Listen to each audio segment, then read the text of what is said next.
metal up your ass. Okay, let's do something a bit different this time.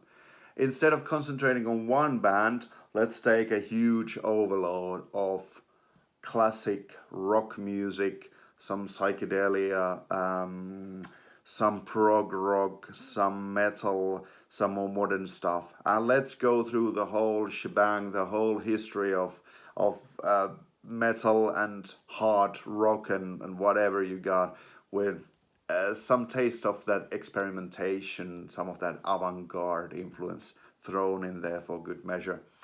So, my record collection has at least one studio album all the way from year 1965 to this day, 2023. So, if I had to choose album of the year, what would I choose? Well, from 1965, the only one I have is the Beatles' Rubber Soul. Beatles has been so much discussed, and I'm not really the expert on this matter, but definitely, definitely a cool band back in the day. They did lots of experimentation in the studio, along with some other well-known bands of the era, and really they had a huge influence on music. So I'm, this is a good place to start.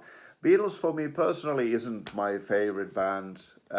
It's actually nowhere near close my favorite band, but I mean it's really important to know your roots, and I think that's a good place to start. This is the era when, for the first time, people are really thinking about the concept of an album. And it's not just a collection of tracks. It's more like this whole thing that you really need to hear from start to finish. And Rubber Soul, in my opinion, is one of the earliest albums that really does that. It really takes you on a journey and brings you back. Okay, the next 50 years from this is going to be a different band every year, just to make it more interesting. So I'm not just going to talk about Iron Maiden, Iron Maiden, Iron Maiden, or Judas Priest, Judas Priest, Judas Priest all over again. Let's get 50 of, in my opinion, the most important bands for the following 50 years. So, 1966. Sorry, here's Beatles again with Revolver. It's the only album I have from 1966. It's even better than Rubber Soul. For the longest time, this was the earliest album that I had in my collection, and it was a very cool place to start. I personally think this is Beatles' best album. 1967, The Doors, Strange Days. The second album, I like it even better than their first one, and they're both really cool albums. 67, Here's Jimmy, in case you were worried. Actually, my favorite is Axis Bold as Love, although I really do like First Rays of a New Rising Sun, but that was kind of released posthumously, so I don't know if that counts or not. That kind of depends on how you see it. There's a bonus DVD here as well, so that's nice. 1969, Led Zeppelin, their first two albums, so it's a double whammy. They released two really cool albums that year. I think their second one is a little bit better than the first one. Then we get to 1970. My pick is Deep Purple in rock. It's surprisingly heavy. I would say it's probably the heaviest album Deep Purple has ever made, and especially for that time, you get some insane songs like Bloodsucker and Flight of the Rat here, Hard Loving Man, stuff like that. Amazing stuff. Uriah Heep, 1971, Look at Yourself. So there's actually a mirror in the cover. I don't know if you can see it. That's pretty cool. Definitely one of those kind of underrated bands from that era. Genesis, let's get some prog stuff here. Actually, I could pretty much pick any of the Peter Gabriel era albums, so that would be from 1970 to 1975. But yeah, I think Foxtrot is a really cool one, and a big plus is Supper's Ready here on the B side. Very lengthy, but a really cool track, so one of the best they've ever done. Black Sabbath, Sabbath Bloody Sabbath. One of the few Sabbath albums that has a really cool cover artwork as well, so that's kind of a neat thing. I could have also chosen Master of Reality or Sabotage. I think Sabotage might be actually my favorite Sabbath, but this is in my top 3 definitely. Then another double whammy. So here we get Kiss. They released two of their first albums in 1974. Here's Hotter Than Hell. I like it a bit better than their first one, but they're both really cool classic albums, and I don't think I can't think of another band in 1974 that released two really cool, heavy rocking albums like these. Also, you don't get to hear these songs so often on their live albums, so I think that's kind of interesting. Then, 1975, I'm gonna go with Queen. I think Night at the Opera is an excellent album. It's not in my top two. My favorites would be Sheer Heart Attack and Jazz, but it's a really cool album nonetheless. And there's a bonus EP here with a couple of really cool tracks, and I guess then there are these backing track mix things and guitar vocal mixes that maybe aren't quite as interesting, but still, it's a cool album. Then Scorpions, A Virgin Killer, 1976. I cannot show the original cover, unfortunately, here, but it's a great album, very heavy. Uli John Roth, the solo guitarist, sounds like Jimi Hendrix reincarnated. And I guess at some point he kind of thought he was, or whatever. It's a weird story, but a great guitar player. Not the greatest singer though, but the songs are so bloody good I can even tolerate Hellcats and Polar Nights, even though Klaus Meine isn't singing on those tracks. Rush, Farewell to Kings. I cannot leave Rush out of this one, definitely not. Absolutely amazing band. I could choose pretty much everything from 1976 to 1981, but I think Farewell to Kings is my favorite. Then another double whammy, Judas Priest, 1978. They released two albums, Stained Class and Killing Machine, and this is definitely the better of those. I think really crucial album considering very, very modern sounding at the time. The only bad thing is that maybe the bass I don't hear the bass enough. I think this remaster kind of fixes it a bit. Some are complaining that it's too loud, but I actually slightly prefer this remaster to the original one. And then 1979, we get Thin Lizzy's Black Rose, a very cool album, what can I say? It's just magical. Then let's get on and continue to the 80s. Gillan, Glory Road, one of those really underrated bands. I think Gillan is actually better than Deep Purple. That's a controversial thing to say, I think, but I really like it. It's so heavy. It's kind of old school, but played with the intensity of the 80s early heavy metal bands. Here's a Japanese version of Ozzy's Diary of a Madman. There's a bonus live disc here as well. Definitely my favorite Ozzy album. I think it's even better than Blizzard of Oz, even though they're both great. Could have gone with either of those pretty much. Loudness, Devil Soldier, absolutely my favorite album of this band. I think I've discussed Loudness before, so let's continue. 1983, Merciful Fate. There's a bonus DVD here. I think it has a couple of live songs. Doomed by the Living Dead, Black Funeral, Curse of the Pharaohs. I think there's a bootleg floating around with the whole live show, but with worse sound quality, picture quality. But this is definitely my favorite Merciful Fate album, absolutely. Iron Maiden, 1984. I could have actually gone with Number of the Beast or Peace of Mind as well, but there's something about this epicness of Power Slave, Rime of the Ancient Mariner. I even like the silly tracks in the middle, like Back in the Village, Flash of the Blade. I think it's solid from top to bottom. And it just might actually be my favorite Iron Maiden band album. One of those three, Beast, Mind, or Slave, is the best one. That's my top three. Then we're in 1985, my favorite Megadeth album, Killing Is My Business, and Business is Good. 1986, Not a huge Metallica fan, but I gotta say Master of Puppets is really strong and holds on its own.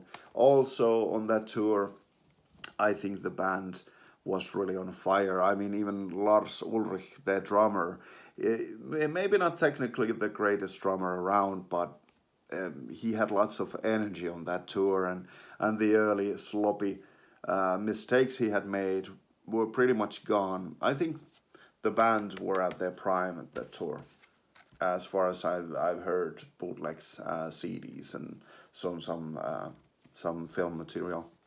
1987, I'm gonna go with Testament, The Legacy. 1987 is pretty much a tough year for me. This really isn't my favorite Testament album. It's fine, but I don't like the production. Somehow it's kind of muddy and I don't like it at all. I think their second album is far better, but let's go with this one. There are some really cool songs here like Apocalyptic City, Over the Wall, naturally, and I guess Alone in the Dark, and lots of cool stuff. Then 88, Voivod, Dimension Hatras. This is the one with the bonus DVD and the whole live show. So they are actually like 2 CDs and 1 DVD. Definitely a great one. Here's where they kind of changed from this kind of punky band into a more metal band, kind of getting weird and proggy. Although that kind of happened with Killing Technology as well in 1987. I think this is far, far better. 1989, I'm gonna go with some German metal here. Let's go with Kreators, Extreme Aggressions. There's a whole bonus disc live show where they play stuff from this one. Then the 90s, oh my god. Annihilator, Never Neverland. I think I like this one even better than their first album. Their first one is really great technical thrash, but this one is also has the melodies and the cool songs. 91, I'm gonna go with Morbid Angels, Blessed Are the Sick, very versatile, very cool album. Not quite my favorite, but my top 2 definitely. Then, the cover artwork says it all, oh my god. Vulgar Display of Power by Pantera. Not a huge, what do you call it, groove metal fan as such, but I think this is definitely a cool album to have and kind of shows what was happening in the 90s. Then we get to this Pestilence album, Spheres, 1993, a really weird one. This is absolutely strange. So many of the fans really like the earlier ones. But for me, this is really unique. I've never heard anything like this again or before. It's weird. It's just a really creepy, kind of claustrophobic album. Really strange. Of course, Slayer has to be mentioned. I really like Divine Intervention a lot. And I think in 1994 there were not that many great albums around, so as Slayer is still this good and this solid, this one is in my top 3 of Slayer albums anyway, so I'm gonna put it there. 1995, not the huge death fan that so many other people seem to be, but I gotta say that the 90s were a good time for them, definitely. I like all 3 of their albums, starting in 1991, 93, and then 95, this one. I think this one has lots of catchy songs, some really good hooks. Symbolic is great. Crystal Mountain is a classic. All in all, I don't think there are any weak tracks here, so you can definitely listen to the whole thing. It's kind of like death metal, but there's like a heavy metal sensibility with it. Some good, cool melodies and stuff like that. 1996, Sadist, Tribe. This is a weird one. It's kind of like, I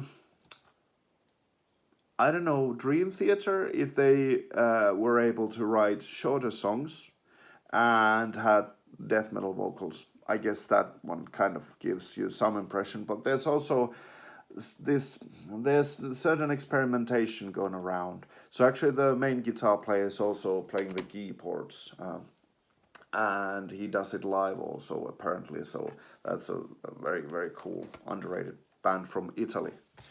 And then one band from France, Misanthrope, and their album Visionaire from 1997. A very, very cool album. The songs are kind of long and heavy, but there's lots of interesting stuff here. There's kind of like this almost classical music influence in the way the songs are structured. They go from one movement to the next, and it's some of the songs are ridiculously long, like Visionaire is over 9 minutes. But there's also some really fast ones here, and crazy stuff. Absolutely. French Madness. 1998. So, depending on whether you have the cassette version or the CD, the cassette came in 1997, but the CD was in 1998, so I'm gonna put it there. Neglected Fields. I think this band comes from Latvia, Lithuania. I cannot remember. I think Latvia. I hope I'm remembering that right. But from the Baltic nations anyway. Very cool, kind of delicate sounding album. So you get these butterflies here, and there is this fragility about the music as well. It sounds very, like I said, delicate, and yet at the same time it's kind of technical, progressive death metal. Definitely a very cool album. That really weirded me out back in the day, but I instantly liked it. Then let's get to the really weird. At the end of the 90s, 1999, here we get Mr. Bungle. And this is the easiest one of those three 90s Bungled albums. But still, it's definitely a weird one. And a great place to start checking out if you want to hear something that's going to broaden your horizons. It's called California.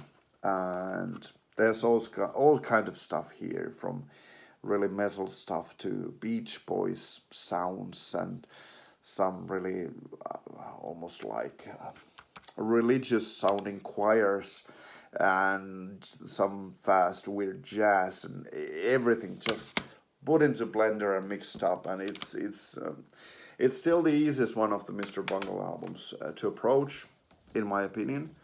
But it's definitely still, you're going to be tripping for days after you hear that. Okay, let's get onwards to 2000s. I'm going to go with Motorhead's We Are Motorhead. I think that's a cool one. System of a Down, Toxicity, some, I guess, new metal for you. Not a huge new metal fan, but there's something about the madness of System of a Down that I really dig. Here is Halford's Crucible, definitely a cool album. I think this is even better than Resurrection, which was released 2 years earlier. It's just classic heavy metal, but they're using more modern sound. There's kind of like, sound-wise, I guess you could call it almost like a death metal influence in there, like in the sound production. But the songs are heavy metal, so it just modernizes the whole thing, really. Here's Dream Theater's Train of Thought. It took me quite a long time to get into Dream Theater, but I think this is a solid album. They kind of try to be really heavy and arguably a bit like Metallica or Megadeth or whatever on this album, but I do really like it. In my opinion, to make this album a bit shorter, they could have just ended it with Stream of Consciousness. And In the Name of God isn't a bad song, but I don't know if it really brings anything important to the table as such. That would be pretty much the perfect Dream Theater album. If it would finish off with Stream of Consciousness, it would be like just the right length and subject matter. But then again, I'm an idiot, so I always feel that Dream Theater songs are a bit too long. 2004, Necrophagist. This really modernized and really revolutionized the whole prog death genre. Really cool album. Bruce Dickinson's Tyranny of Souls. Probably not Dickinson's best album. I think Chemical Wedding is even better than this one. And maybe even Accident of Birth. But I think this is a really cool one. It has some mellow songs like Navigate the Seas of the Sun and River of No Return, which is almost like old school metal, almost like that Deep Purple kind of variety of hard rock / metal thing. But there's some really heavy stuff here also, so definitely an interesting one to listen to. Then 2006, here's Unexpect, a very weird band from Canada. I think they had like 7 or 8 members at this stage. They had like one guy just playing the violin, and they had a female singer, and they had a guy singing, and I guess there was another guy singing with this really raspy voice, almost like growling. It's really, and this, especially the opening track, Chromatic Chimera. There's stuff happening constantly. It feels like your brain is being torn to these different directions. So if you really want to challenge yourself, listen to this one. I can't think of any other album that would be this. It kind of sounds like a death metal band having a car accident with Nightwish, and then would be directed by Mr. Bungle's Mike Patton. Something a bit like that. It's just all over the place. It has everything, and it's quite a long album too. So that's definitely, if you want to challenge yourself, that's a good album for that. Mithras. It's a duo from Britain, from Great Britain. It's basically kind of this album reminds me of Morbid Angel, but with way too much echo on the guitars, and it shouldn't work. It should be horrible, but it actually works, and it creates this whole new sound. So this is a really cool album from 2007. The Faceless, Planetary Duality, an amazing band. What can I say? It's like every different kind of modern metal sound.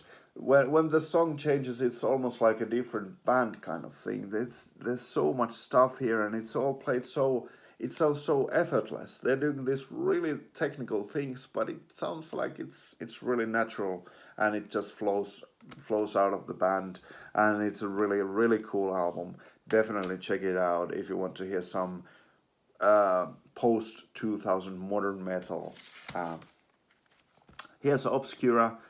This one is also obviously very technical, progressive death metal, but I think whereas some of these bands, they're really technical, I feel that here the emotion really comes even stronger out, and they're not afraid to sometimes to kind of explore this one section. It may not be such difficult to play, but if they find some interesting emotion there, they're gonna go and really kind of like linger on there a bit on tracks like Incarnated, Orbital Elements kind of songs. I think there are these moments here.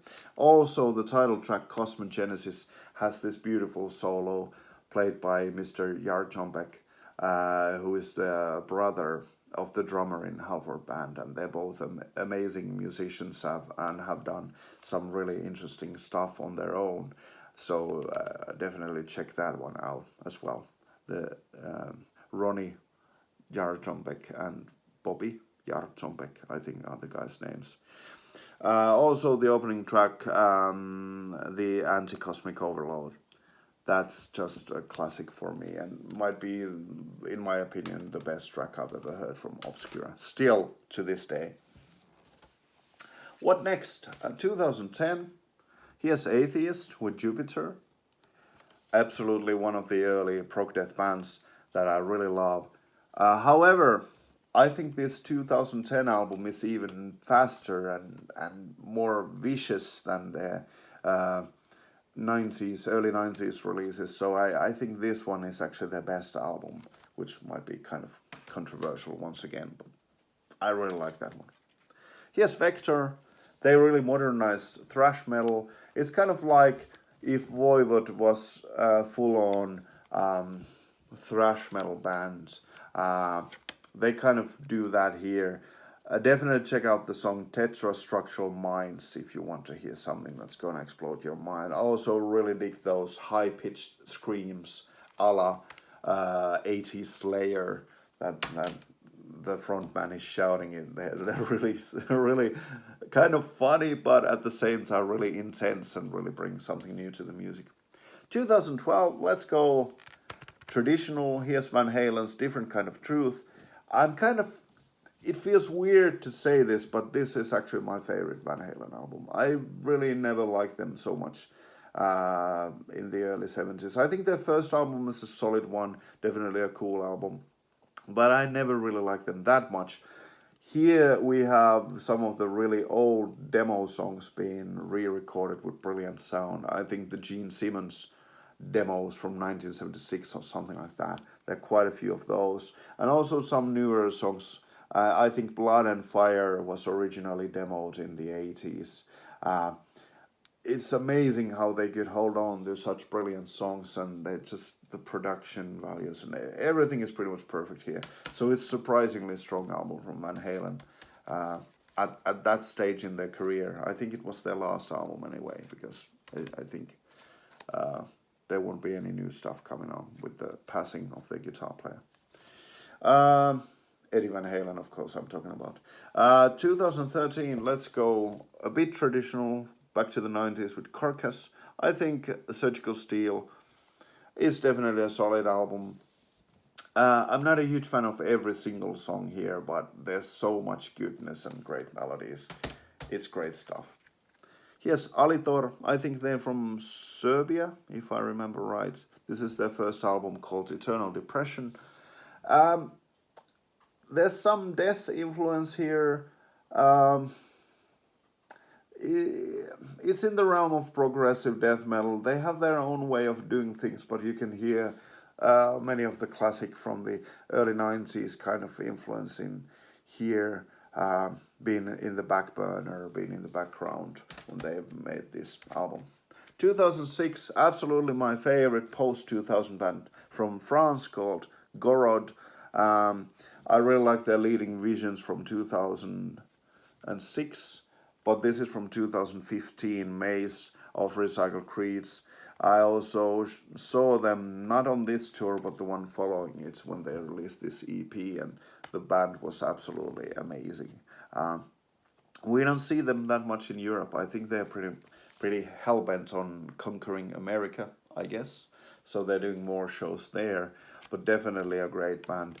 Definitely my favorite band, even better than The Faceless, even better than Obscura for me. I think this is a very cool band, and they have lots of great albums, but Leading Visions and Maze of Recycled Creeds I think are my favorites. Then here's Testament. So now we got through the 50 years, so I'm gonna go back to Testament. This is my favorite album that they've ever released. I think this is a really fast and heavy one from 2016. 2017, I'm gonna go back to Faceless in Becoming a Ghost. At first I thought, well, Planetary Duality was a one-off deal and that's that. But actually I really like the way they've gone since then. So they have kept the interest in their music. The songs are never overly long. They're really compact, but there's lots of weird stuff here and really depressing stuff. Some, like, you can almost hear some of that drug influence and some of that in the lyrics. And there's also a weird cover here called Shake the Disease. I think it's a Depeche Mode song from 80s, late 80s, early 90s, somewhere from there. But they actually pull it off, I think, surprisingly well. And it's really interesting. Modern metal, I definitely urge you to give The Faceless a chance. Then, 2018, here's Pestilence again with Hadeon. They kind of return to the sound of Swears and what's the one before that? Testimony of the Ancients. Testimony of the Souls. I cannot remember the name now, but anyway, to that era in 1991, 1993, and kind of modernize some aspects of it. I think this is a really cool one. There are a couple of really weird tracks here. I think Astral Projection might be one of those odd ones, but it's a really cool album. And then Spirit Adrift, they kind of like It's definitely a doom metal band, so there's some Black Sabbath there, but there's also some Ozzy's 80s solo thing happening and some Metallica influence and God knows what, and they're still making it their own. This is my favorite album from Spirit Adrift. Definitely a cool new band. I think you should definitely check them out if you're interested in more modern metal. Then let's see the 2020s. Igor from France. I don't know what's so weird happening in France all the time, but they seem to have all these really unique, interesting bands. This is called Spirituality and Distortion. I saw them uh, perform on this tour, and it was really amazing. Definitely a very cool band. They're not strictly a metal band. They're kind of more like this really. They explore every kinds of music really, but there's a metal elements in there. But also the guy who's in charge of the project has been doing like this electronic music. So there's lots of that happening, and I used to hate anything that had like electronic music in it, but Igor just makes me, give up. I'm gonna say, okay, electronic music is fine if you're gonna do it that well. And there's jazz in there, there's some really emotional female vocals there. It's just got everything. It has epic emotions there, it's got humor, it's got every kind of weird thing, some Arabic scales and kind of some Middle Eastern things happening, influences on that album are pretty strong as well. Here's Archfire. This one would be from 2021, I think. Bleed the Future. This album is called Still Getting to Know Them. Very technical, insanely fast growling. It's almost kind of like this. Almost like some of the rappers when they are really fast with the words. Kind of like that kind of thing happening there. One very, very cool band. Check them out, definitely. And then 2022, let's go back to Voivod, Synchro Anarchy. Definitely a cool album. What can I say? They've really gone such a long way, and after the passing of their original guitar player, there were lots of people who thought they were over, but they're still here and they're still going strong. And Synchro Anarchy, I think, is a cool sign of that. 2023, let's go back to my favorite post 2000 band called Gorod. Here's the Orb. One interesting notion is that they play the cover of Strange Days at the end of this album. And Strange Days, as you might remember, was one of the earliest albums that I have in my collection, and I chose the album of year 1967, so kind of like a circle. We're coming to a full circle, and it's really amazing that they just happened to chose that particular song. I really like the title, like The Orb, even though it's kind of a catchy hit single, but it's really out there and really interesting. And there's kind of like some of this electronic music influence seeping in there as well. It sounds really interesting. I haven't really had a chance to listen to this one as much as many of the older albums, but it sounds promising. Probably gonna be my favorite album for this year, 2023. So there you go. That was quite a journey. So yeah, if you stick around this long, thank you so much. See you on the next one.